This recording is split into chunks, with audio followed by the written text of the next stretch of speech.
Welcome back to the COS Business Podcast. My name is Andrew Hasley, and I am the host of the show.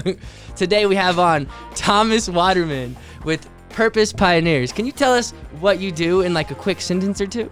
Andrew, I just love you, bro. Thank you. You and that laugh, man. Nice. So I feel super comfortable, and I'm really glad to be here. At Purpose Pioneers, we believe in one simple thing.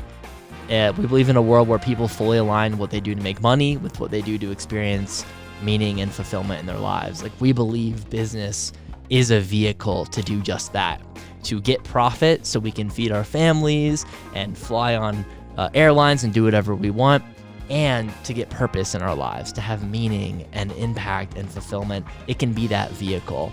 So for me, on my side of the business, I work with CEOs really of like more startup, smaller companies. They found product market fit.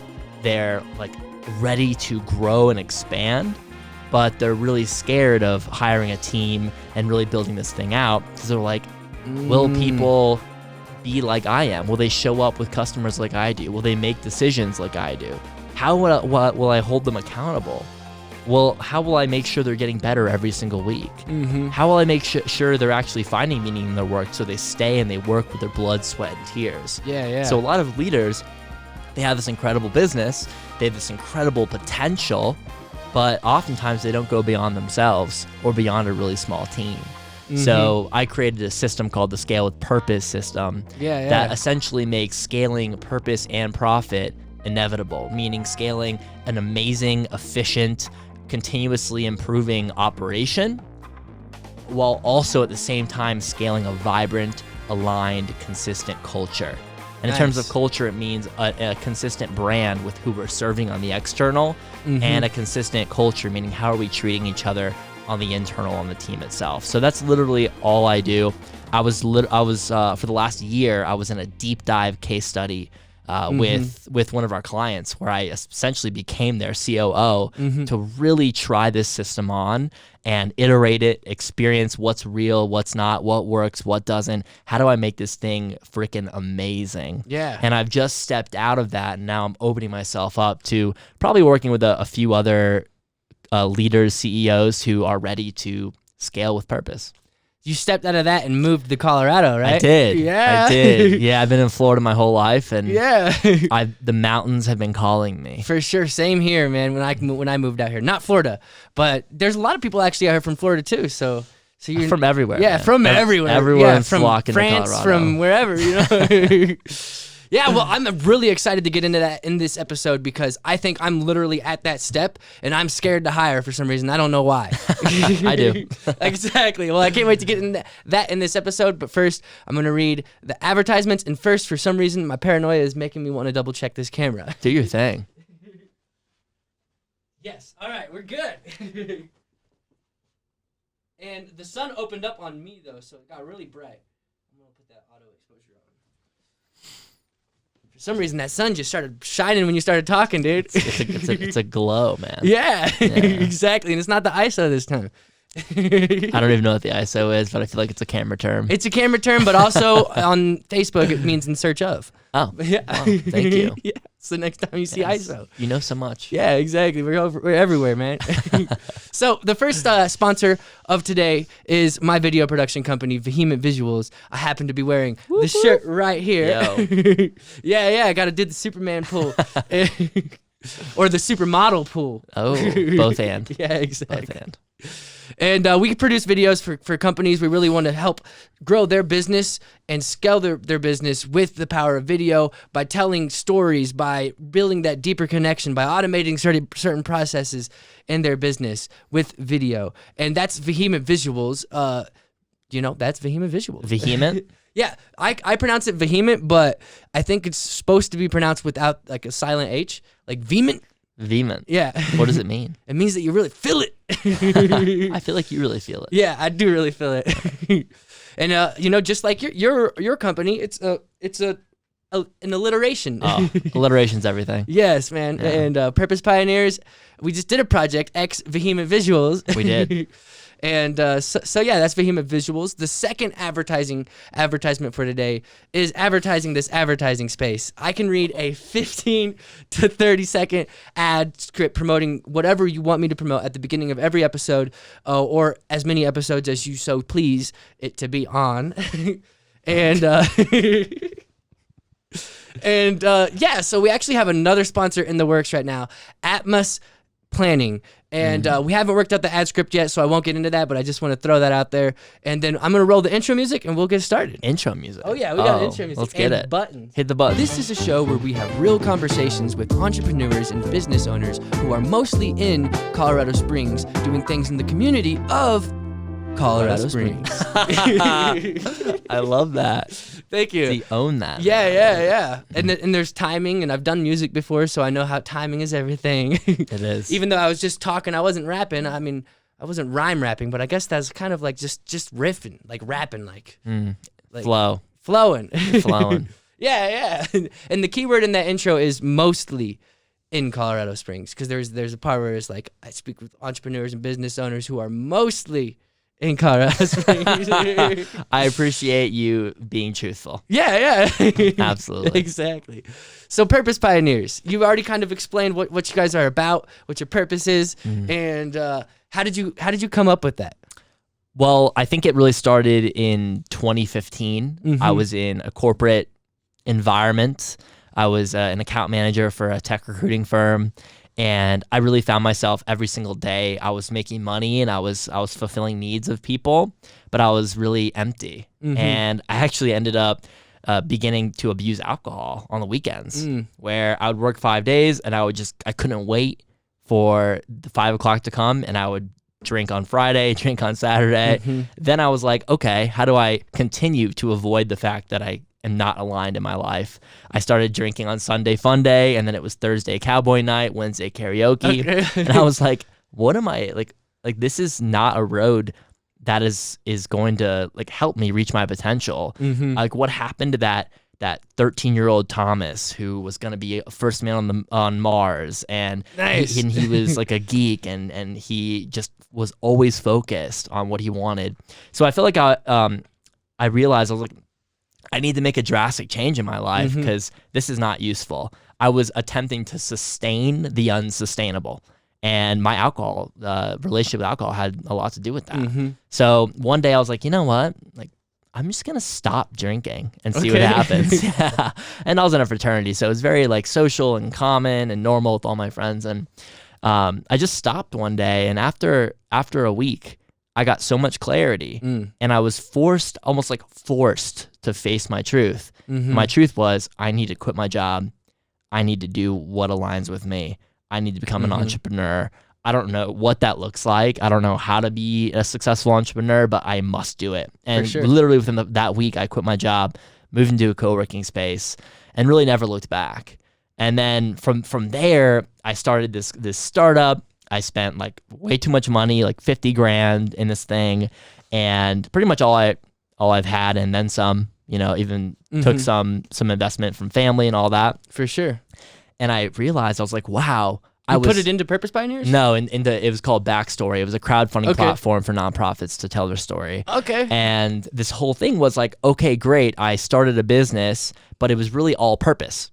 Because in my corporate job, it was all profit, right? It was all like listening to needs and fulfilling those needs and making money. Yeah. And I wasn't enjoying it. So then I flipped and I went way too far the other way, where it was all about me doing what I want and the difference I want to make in the world and my purpose, but I wasn't focused on needs of those I was serving. Yeah. So it crashed and burned. So just like I crashed and burned in the corporate, my business crashed and burned because I wasn't focusing on profit too. Okay. And really that birthed the idea of purpose and profit alignment, right? Doing things that are not just meaningful to me, but also fulfilling the needs of those I want to serve. And that foundation really is what birthed Purpose Pioneers with me and my co-founder, Alex Agresta, who you know. We just did an event where Vehement Visuals was crushing it. So that birthed our movement. We didn't really know what it was going to look like, but we knew that we needed to help people find that sweet spot between what they find meaningful and what are the actual needs in the marketplace. And when we can do that, we create a sustainable, scalable operation, right? Because now everyone on the team is working with their blood, sweat, and tears. They find it meaningful. They're working, they're innovating because they want to, right? And because we're actually serving real needs, and we do the work to understand what the people actually need, now we're always going to be making money because they're going to be like, wow, that's exactly what I need, so I'm going to keep paying you money. Yeah, for and sure. that sweet spot was really the foundation of Purpose Pioneers. And that was 2017. So it's been about 3.5 years. And how did you find that sweet spot? Oh, yeah. So the sweet spot is all about empathy, right? So first I practice empathy with myself. And I would recommend this to any entrepreneur out there, anyone who wants to figure out how to make money on their own, whatever it is empathy with self and then empathy with who I want to serve. So empathy with self is something like, what skills do I have that I love to use? What's my passion? What do I want to do? What difference do I want to make in the world? What's my purpose? Who do I want to serve, right? Asking all these questions about what's true for me. What is perfectly aligned with who I am? And then once I discover who I want to serve, then I go out and I talk to those people. And so I'm doing that again right now with a new offering in our business. I'm literally doing this. This week I'm doing all of these empathy calls. So what that looks like is, okay, now I know who I want to serve. Now I need to go out and instead of giving them a product I think they want, I need to go out and build a bridge of understanding. Meaning I need to go out and have empathy research calls where I ask some questions like, where are you hurting?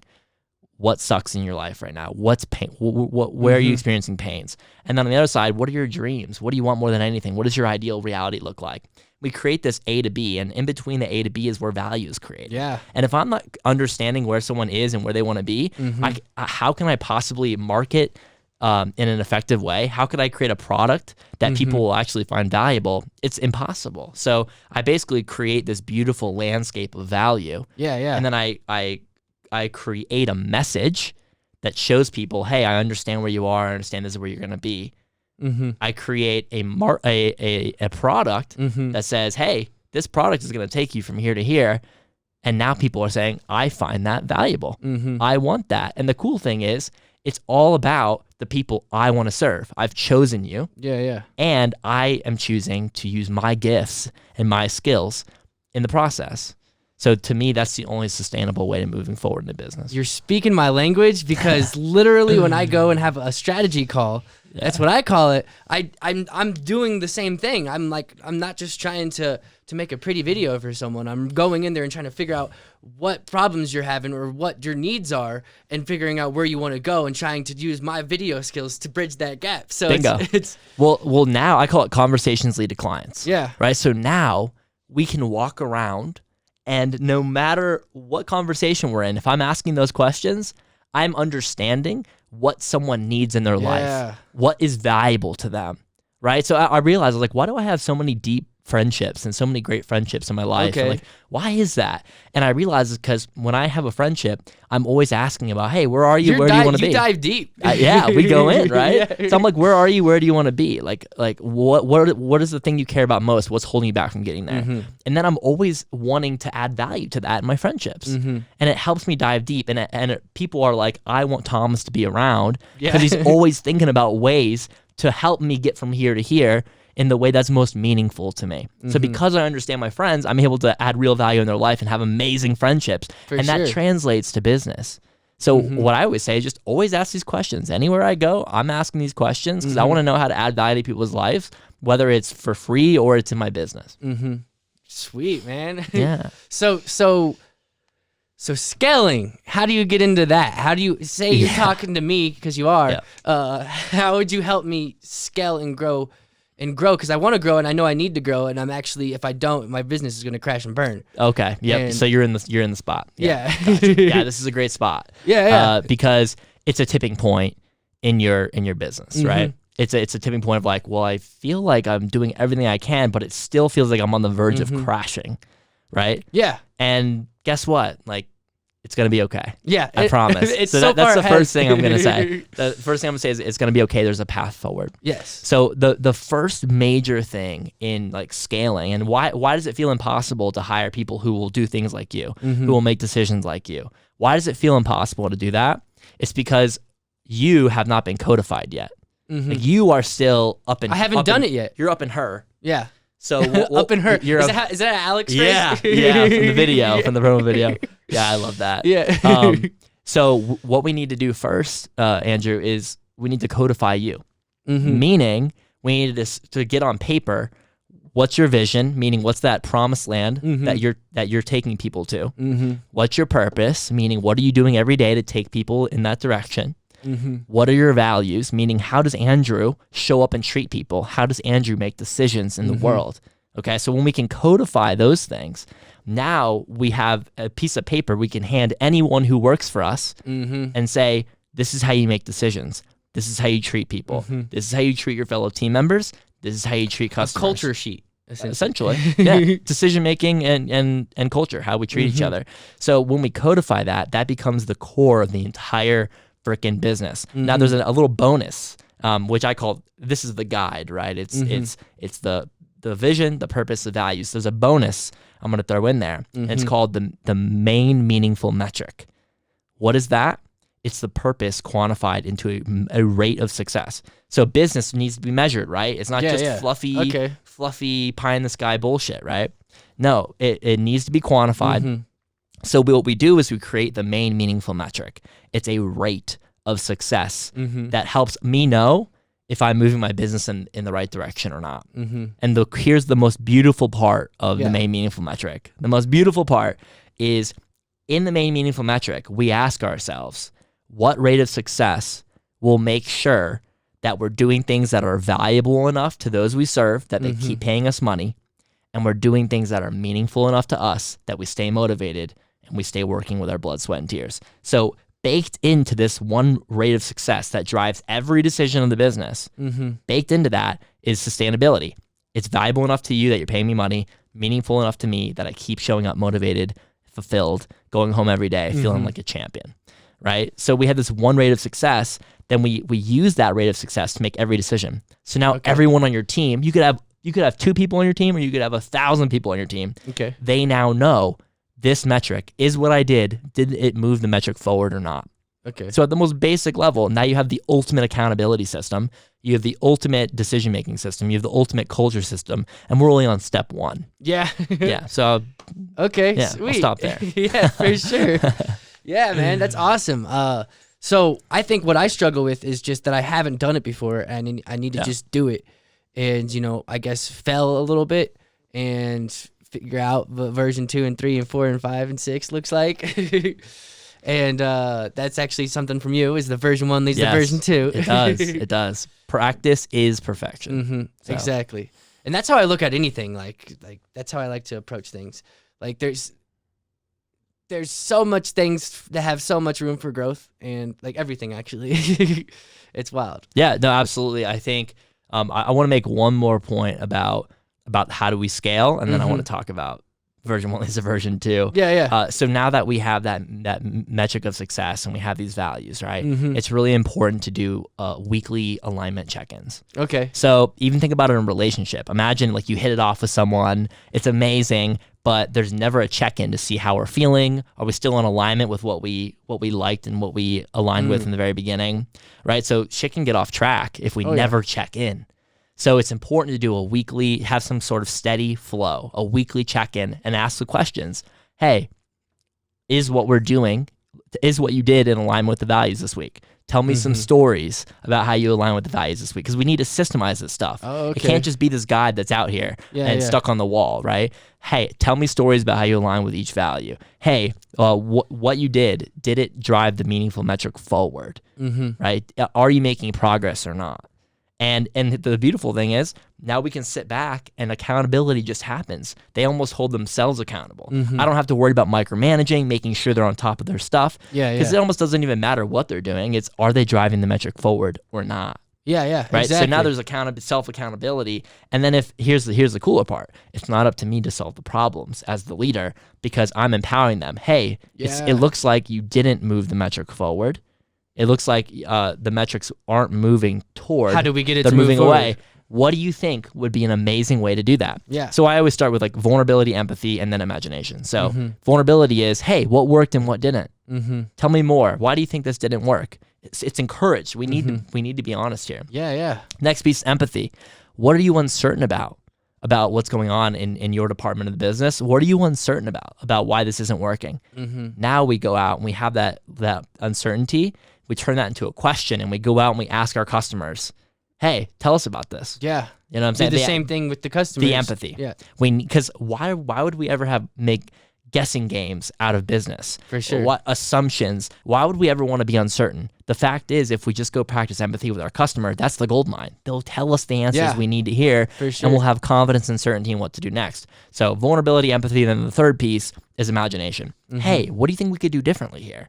Right? What do you think we could do? So literally just put that in a form of a survey every week and allow them to hold themselves accountable, know if they're being successful or not. I like it. And make real powerful moves to make a difference to come back into alignment. So it's that weekly accountability when it comes to the metrics, when it comes to the values. Yeah. It feels like you're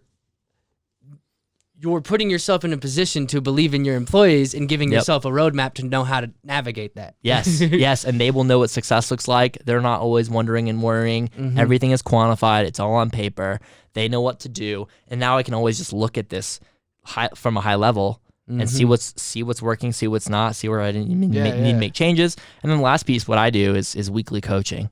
So I check in with each director of the company. For the last year, I checked in with 5 directors of the company, and I was like, hey, like, what's coming up for you? Where's their tension for you? You do for them what they do to the employees. Well, I was essentially the COO for the company, so I was doing it as the COO with the directors, and then the directors would do it with their teams. Okay, makes sense. Exactly. Nice. So I would say, like, what's coming up? Where's their tension? What are you doing that isn't working? What are you doing that isn't meaningful for you?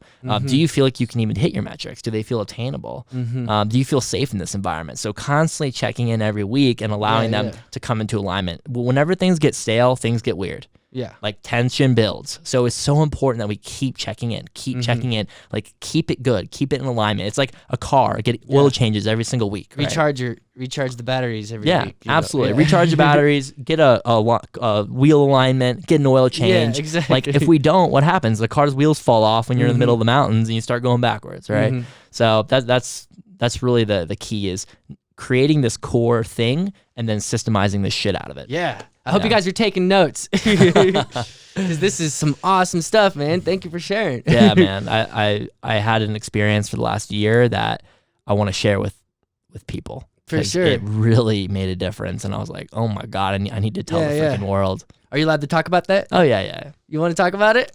I've been talking about it. Okay, about the business though. Yeah, like, yeah. You can say the name. Absolutely, yeah. It's called Zup. Yeah. It's a friendship building company. Yeah. Everything they do is about friendship building company. Everything they do is about helping people go on adventures with friends. Yeah. So they can build friendships. They can create new ones. Every decision in the business, we ask the question: is this going to help people go on adventures where they build friendships? And if it isn't, we don't do it. Right. Sure. So our main meaningful metric is the percentage, and we're in college markets right now, right? So the percentage of students in each of our college markets that are going on at least one shared adventure with friends per week. Nice. So if we can get that percentage up to 5% in each market, we know we're doing our job. For sure. Right. So the beautiful thing is, we now know what success looks like. So even our product, right? So it's a mobile app. It's a $5 a month membership where students get access to exclusive deals and rewards and experiences at local social places like trampoline places, bars, restaurants, all that stuff, right? So that's our current product. It's a $5 a month membership app, right? But that's not our final product. Yeah. So the means could transform completely, exactly. and you guys would be doing something else. So we're not a tech company. You're MMM. We're not an app company. We're not a membership. We're not. We're a friendship building company. And our current medium of getting money and serving others is through a membership app. Yeah. So it's beautiful. Every single week we check in. We do alignment. We go through vulnerability, empathy, and imagination when things aren't in alignment with their metrics. We do coaching to help them relieve tension, talk about where changes need to be made in the business, talk about where they can make changes personally to become more effective and more fulfilled. And it's a system that continually gets better every single week. Yeah. Because we're checking in, because we're empowering them, because they know what success looks like. Now we can guarantee continuous improvement. Yeah, that's awesome. It's dope. I'm gonna hit this button real quick. Yeah. Just ordered some upgrades. It's gonna let it record continuously. Right now it has a 30-minute time limit. Oh, that's no fun. But it works out. I've done 70 episodes with it, no problem. There we go. I like the spirit. Yeah. So I'm interested to know, when you first started Purpose Pioneers, getting your first client, was that scary? Because you hadn't done it before, right?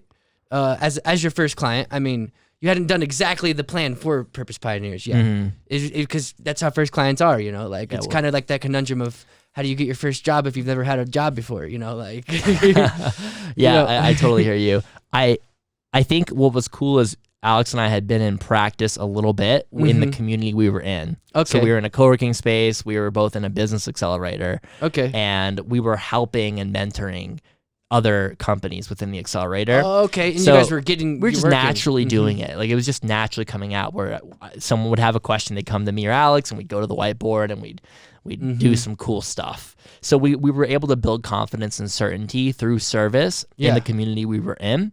And then one day Alex pitched at 1 Million Cups in Daytona Beach, Florida. Nice. And a guy was sitting in the back. He came up to Alex afterwards and said, I want to hire you. He brought us in for a half day. Turns out he runs a $50 million storage company. Okay. And he brought us in to coach his executive team for a half day. And he was so blown away that he said, hey, what do we need to do to work with you? Okay. And it's true. Like, we came in and we didn't know how it was going to go. Yeah. We just gave it everything we've known and everything we felt was true. We brought it. And by the end of it, people were crying. It was beautiful. Okay. And he brought us in for 6 months after that. And that was really our first experience. Awesome. But it's true, because it was our first big contract. Yeah. Every month we went in, I was like, oh shit, I hope we deliver. I hope we got this. And we did. You had to verify it. You had to prove it wasn't just like a fluke. You had to validate yourself. Trust but verify. I think Reagan said that. Okay. Yeah, exactly. Yeah. Nice. yeah, exactly. You trusted and you had confidence in what you were doing, but you had to make sure, you had to verify it. Well, we just did it. Yeah, and you verified it. Yeah, well, and that's what I find is getting caught up in I need to validate this. Okay. I think there's a balance. You know, yeah. I think it's important for me to hurl myself into serving someone, even though I'm not 100% sure it's going to work out perfectly. Yeah. I want to serve this person. I care about this person. I believe I can do it. So as long as I set expectations hey, I've never done this before, or I haven't done this perfectly before, or whatever. For sure. As long as I set an expectation and I say, and I believe in you, I believe in this, and I'm going to give it everything. Yeah. And I think it's a beautiful thing. And what's cool is as experiences develop, as we have more and more experiences, more confidence and certainty develops. Yeah. So, practice is perfect, and practice is always happening, whether it's my first client or my 100th client. And something Will Smith said that stuck into my head. The way I said Will Smith sounded weird. Willie. He has some good motivational content online. You gotta have him on the podcast. I gotta have him on the podcast. You were right. Yeah. Mostly Colorado Springs. Yeah, exactly. They gotta come out to Colorado Springs though to make it. Oh yeah, and I think they need to talk about Colorado Springs. So yeah, that's a question I have for you too. Is the Colorado Springs business environment? What are the needs? What questions do you have? How could I add value to your audience in Colorado Springs? And that's a question I have. Exactly. I mean, you've already have. So just by showing up as yourself and, just being willing to share and being willing to be open about your experiences, I think is the best way to provide value to the listeners. Touche. Have you been to Colorado Springs before? I have. Okay. Yes, I have some amazing friends out here. What places have you visited? I did the Garden of the Gods. Okay. Yeah, which is it was okay. Yeah, it's okay. I appreciate people who appreciate it, because I think people appreciate different things. For sure. I really love mountains and rivers and waterfalls. Yeah. And some people really love rocks and red valleys and stuff like that. Some people love office buildings. Exactly. Office buildings with offices in them. Yes, exactly. That's how you called it earlier. Yeah, exactly. Yes, and some people love the beach. You know what I mean? So I really appreciate that. But I did another hike, I think 5 trails or something. What's it called? 5 something? You know what I'm talking about? 7 Trails. 7 Trails. Yeah, okay. I did that 7 with Falls, I think. Or Falls. Yeah, yeah. I think it's Falls. Yeah, a good buddy of mine. We did that. That was amazing. Yeah, it's pretty sweet up there. Yeah, it's really cool, and it's a beautiful place. I like that it's away from Denver, and it's its own has its own culture.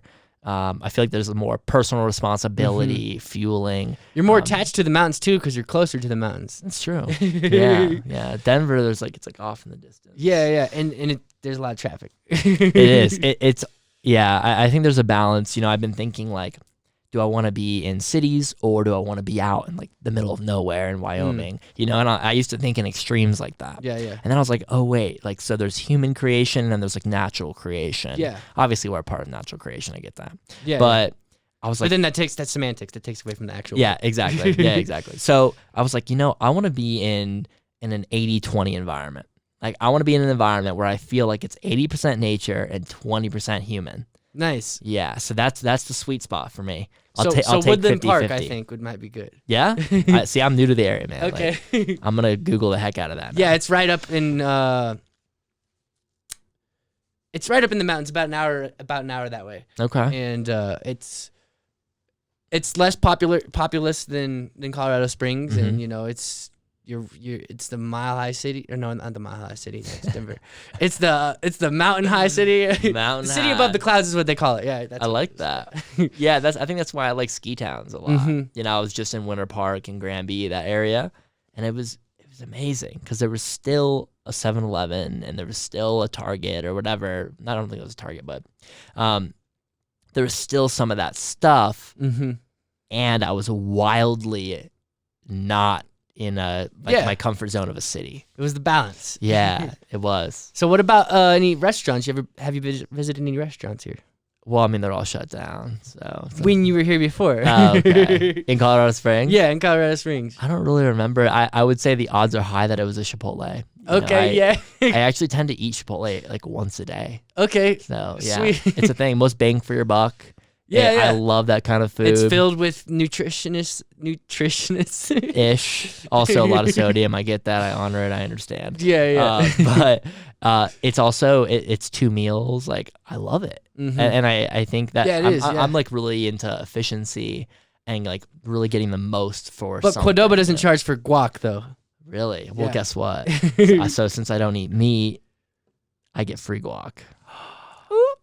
I didn't know that. It's Well, a thing. that balances out perfectly. Then, It does. Right for you. It does. It's so good. Oh yeah, I think without the free guac, I probably wouldn't do it. Actually. Yeah, exactly. It's ridiculous. It's like $1.50. No, it's like 2 something. Yeah. I'm pretty sure. Yeah. Wow. Sucks to be you. Yeah. I just don't go to Chipotle because of it. Damn. We should go after this. Let's do it. We should get involved in the COO work of Chipotle and really fix that guac problem that they have. Yeah. Well, I realized when it comes to systemization, I'm more into like operations than I am into like the intricate systems. So like how to make the line go faster at Chipotle. There's an engineer out there. I think if they talk to their customers though, empathy would be a big then piece. guac would be a big issue. I'm telling you, they could leverage guac, and they do. Yeah. They make it. They do free guac a lot as like coupons in their app and things like rewards in their app. Okay. So they're really leveraging it. I think they charge for it. So when they give it away, people freak out. Yeah. So it's a great like leverage piece in their business model. For sure. I will say that. But And avocados are hard to grow, I heard. dude, for some reason they're like expensive and Yeah. but Probably because they're hard to grow. it's worth it. It's worth it. Yeah, for sure. It is. They're actually, they're cheap if you think about the value that's inside the guac, inside the. Hey, perceive value. Yeah, I hear exactly. you. I hear you, Andrew. Well, because there's so much nutrients that's inside of these little things, these avocados. Really? Yeah, it's like packed with like everything you need, pretty much. All the healthy fats. Yeah. The fats, it's just good. All the fats. Yeah. Yeah. I get super fat on avocados. Yeah, It's for great. sure. Love it. I love some good avocado toast, like with bacon on it. Yeah, the bacon. That's my past life. I do miss bacon. Like Oh yeah. waking up to that smell. My mom just giving it to me on plates in middle school. And I'm just eating all of it. Eating way more than I'm supposed to. Maybe my dad wishing I didn't. But yeah, For sure. Now I'm really, really hungry, man. Chipotle doesn't have bacon, so Yeah, they don't. So They so don't. they can, What if they did? Would you go? Would you go?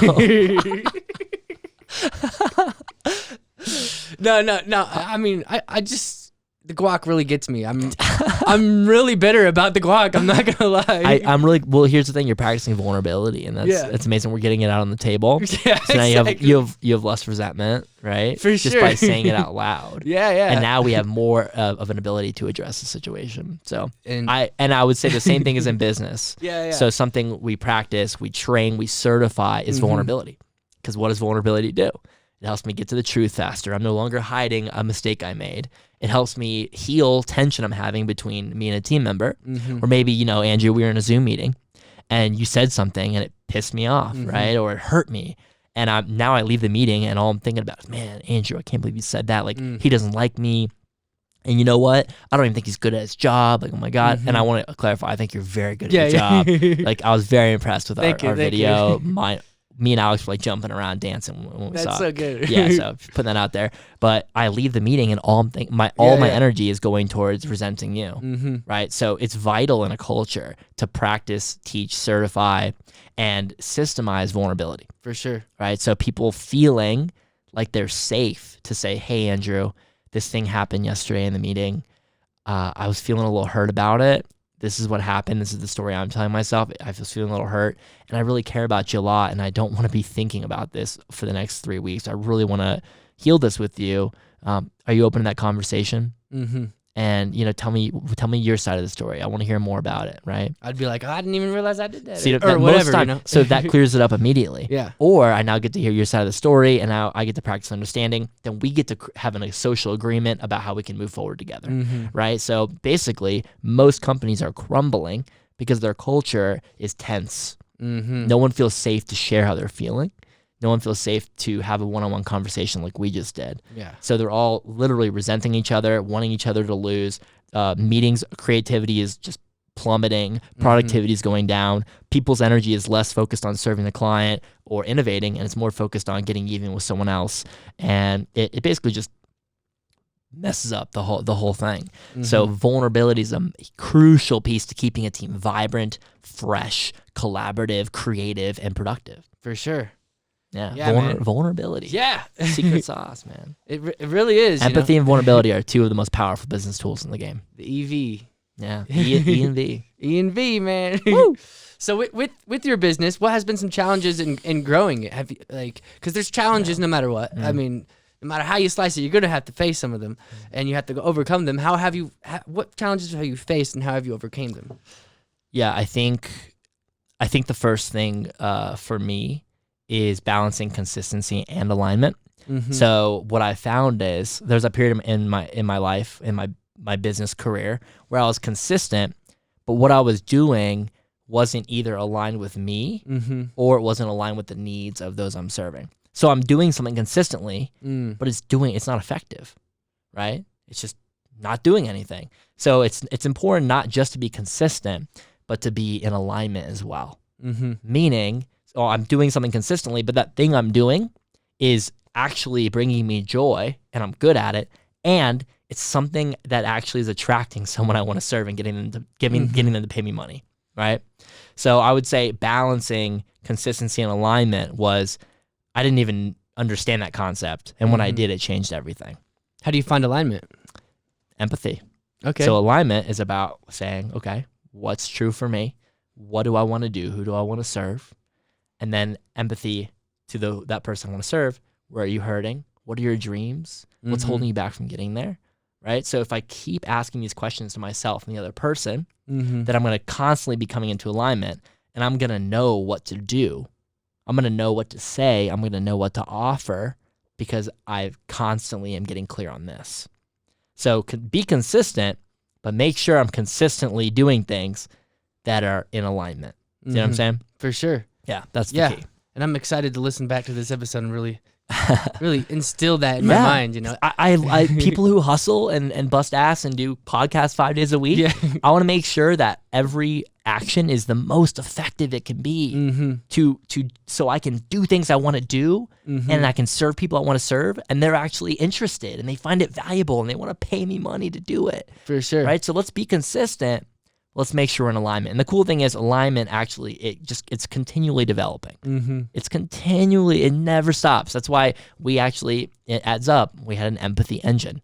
We had a team that would go out and answer the questions, that would go out and get clear with our customers every week. Every week they'd have calls with our customers. An empathy engine. I like empathy that. engine. Yeah. The empathy engine is everything. It drives the business. Because if I don't understand myself and I don't understand who I'm serving, how could I ever create something that someone would say, yeah, that's worth my $10 or $1,000? For sure. How could I do it? I'm just making stuff up and hoping I convince people that I'm cool enough that they're going to pay me money. Exactly. You know, and that actually worked one time. Yeah. But I didn't like it. Yeah, for sure. I didn't like it.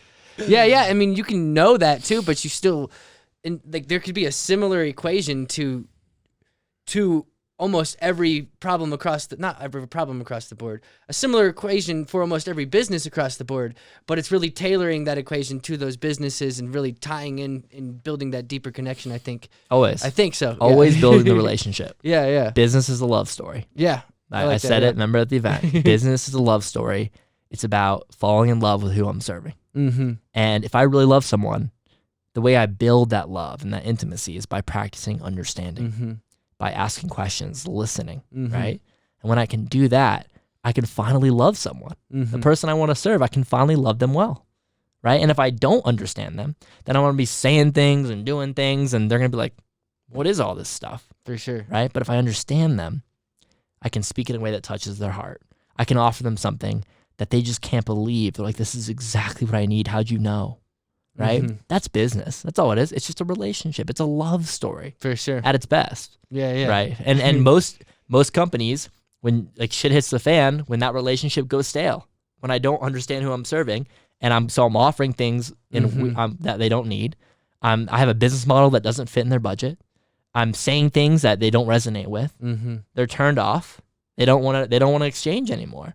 Right? Business is a love story. For sure. So is there anything I can do for you while you're here in Colorado Springs? Yeah, 100%. So I'm actually in empathy mode right now. Okay. Like I'm back in the laboratory. Yes.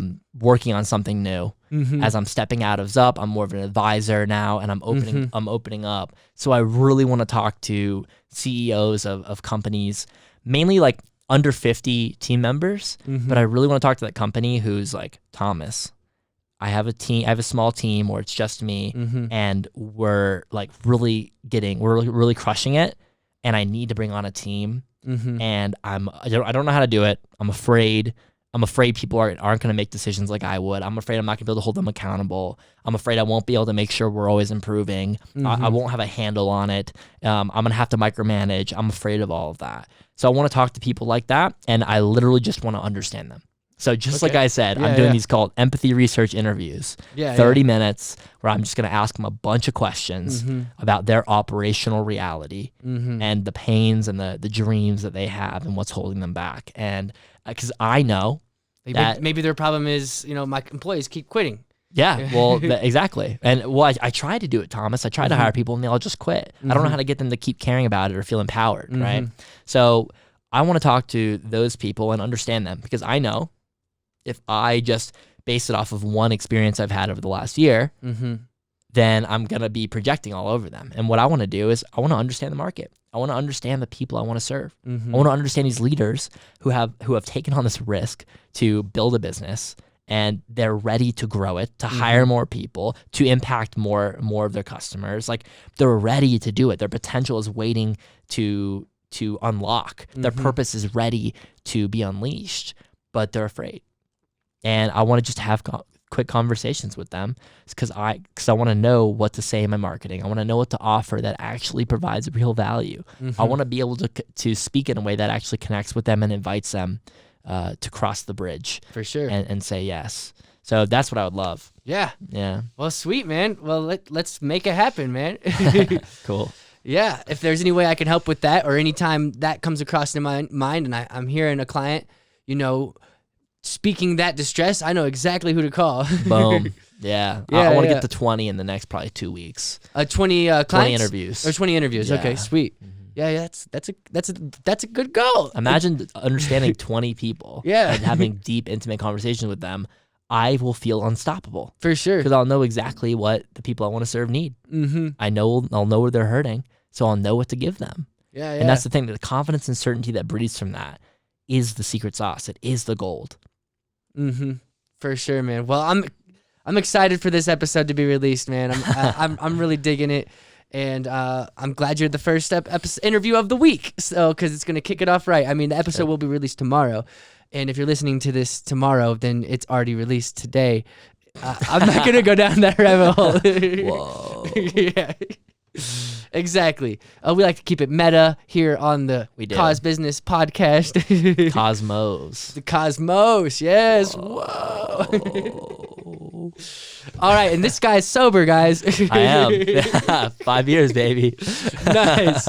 I know when I would quit smoking for a while, people would still be like thinking I'm high, and I'm like, oh swear to yeah, God. same. Oh yeah, I was at a wedding and everyone thought I was the most drunk person there. That's hilarious. Oh yeah, I'm just like, it was like some Blink-182 song was on and we're screaming and dancing and people thought I was hammered, and I'm just like, I'm just alive. Yeah, for sure. I'm alive. I'm expressing myself freely. Yeah. You know, and I used to think I needed a couple of drinks to do that, but I was really just living in fear. For so sure. facing that fear was really, it's just easier for me when I was in full clarity and sobriety. I was able to like face my shit. Yeah. You know, and that was really it. I dig it, man. I hope to achieve that one day. Hey, everyone has their own story with Yeah, it, you know? exactly. Like, and mine was a little more destructive. Yeah. So not everyone has that experience. For sure. Well, we'll wrap this up. This has been the COS Business Podcast. Today here with Thomas Waterman with Purpose Pioneers, and we'll see you guys on the next one.